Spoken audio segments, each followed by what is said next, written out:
This South African song has been igniting quite the firestorm online.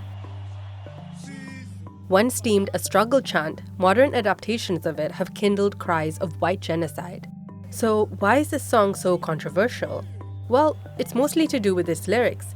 Kill the Boer, the farmer! That chant about killing the Boers, the descendants of Dutch settlers in South Africa. Dubul, ibhunu, which translates to shoot the Boer, was born in the throes of apartheid-era South Africa in the early 90s.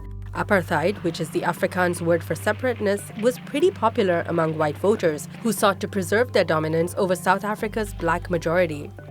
The chant had roots across the political spectrum and was brought back into the public sphere by politician Peter Mokaba after the African National Congress Youth League was reconstituted in 1991 when it grew into a rallying call against apartheid. Dubul ibhunu is one of a number of struggle songs, that is, political anthems that were a key part of the fight to end white rule over non-whites in South Africa. As ANC lawmaker Gwede Mantashe put it in 2010, "We're not talking about whites, we're talking about the system of apartheid. The biggest problem I have is when journalists interpret Dubul ibhunu as kill the Boer, kill the farmer, which is a vulgarized interpretation of the song." Apartheid ended in 1994, but the tradition of singing anti-apartheid songs didn't exactly fizzle out.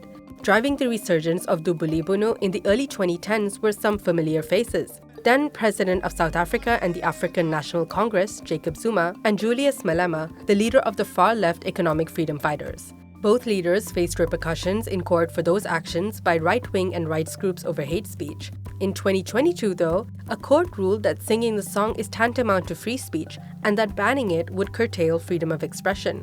So why has Dubul ibhunu been experiencing a resurgence? Well, apartheid may be over, but inequality is far from its finish line.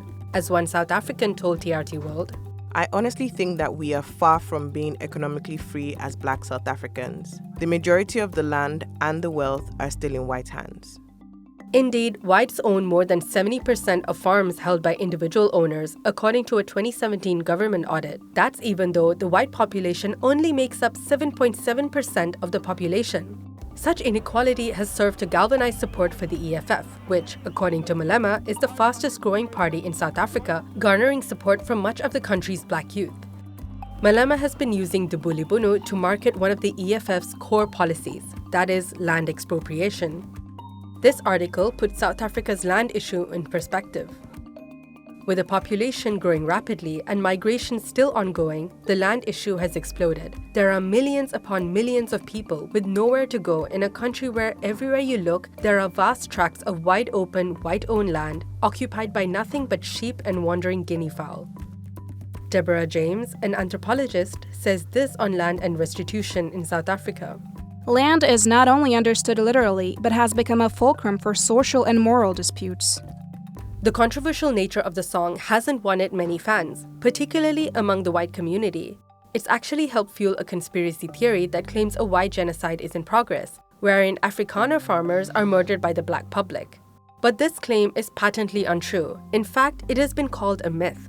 The proliferation of this claim is partly owing to this man, Simon Roche, the face of the Swedelanders, a Christian survivalist group. Roche has disseminated claims that the issue of land expropriation is linked to the alleged targeted killings of white farmers. But there is no evidence to back up this allegation. While farm murders do happen, they aren't usually linked to land reclamation, most of which occurs peacefully, according to Pogue. And critics say South Africa's generally high crime rate should not be conflated with land occupation. So what do you think? Is singing Dubul ibhunu counterproductive to solving South Africa's long-standing land issues? Or is it a necessary evil?